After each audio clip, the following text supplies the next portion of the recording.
ரொம்ப ஈஸியாக முல்லைப்பூ கட்டிடலாம். ரொம்ப ஈஸியான மெத்தட் தான் இது. முல்லைப்பூ இருக்குது, நூல் எடுத்திருக்கேன். நூல் எடுத்துகிட்டு 2 2ஆக முல்லைப்பூவை நம்ம எடுத்துக்கணும். ஃபஸ்ட்டு பூ 2ஆக எடுத்து மேலே வச்சிடணும்.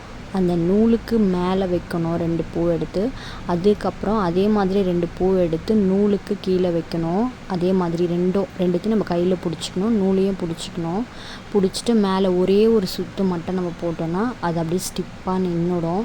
அதே மாதிரி ஒவ்வொரு பூவாக நம்ம எடுத்து கட்டணும். மேலே 2 வைக்கணும், அதே மாதிரி கீழே 2 பூ எடுத்து வைக்கணும். அந்த 2 பூவையும் நம்ம நல்லா டைட்டாக கையில் பிடிச்சிக்கணும். பிடிச்சிட்டு ஒரு சுற்றணும். சுற்றிட்டு அப்படியே லைட்டாக ஒரு வாட்டி திருப்பி நம்ம ஒரு நாட் மாதிரி போட்டால் அவ்வளோதான். அந்த பூ கீழே உதிராது, நல்லாவே நின்றுடும்.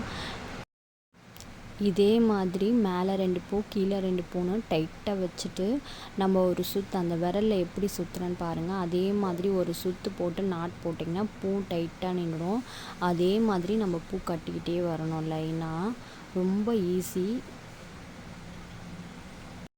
நீங்கள் ஃபஸ்ட் டைம் கட்டுறீங்கன்னா கொஞ்சமாக பூ எடுத்து இந்த மாதிரி ட்ரை பண்ணி பாருங்கள். ரொம்ப ஈஸி. மேலே கீழே 2 2ஆக நம்ம வைக்கணும். அங்கே பாருங்கள் 2 வச்சுட்டு அதே மாதிரி கீழே 2 வச்சுட்டு இந்த கையாலேயும் நம்ம பிடிச்சிக்கணும். இந்த கட்டை விரலையும் அந்த ஆள்காட்டி விரலையும் நம்ம பிடிச்சிட்டு ஒரு சுற்றிடணும். சுற்றிட்டு அதே கையால் இந்த சைடில் பார்த்திங்கன்னா ஒரே ஒரு திருப்பு தான் திருப்பணும். திருப்பிட்டு அப்படியே அந்த பூக்குள்ளே விட்டு நம்ம நாட் போட்டால் பூ நின்றுடும். கீழே கொட்டாது, லூஸாகவும் ஆகாது. டைட்டாக நம்ம நாட் போட்டோம்னா நின்றுடும் அப்படியே. அதே மாதிரி அப்படியே ஒரு 2 2 பூவாக வச்சு நம்ம கட்டிக்கிட்டே வந்தோம்னா நம்ம ஈஸியாக பூ கட்டிடலாம். ரொம்ப சிம்பிள்.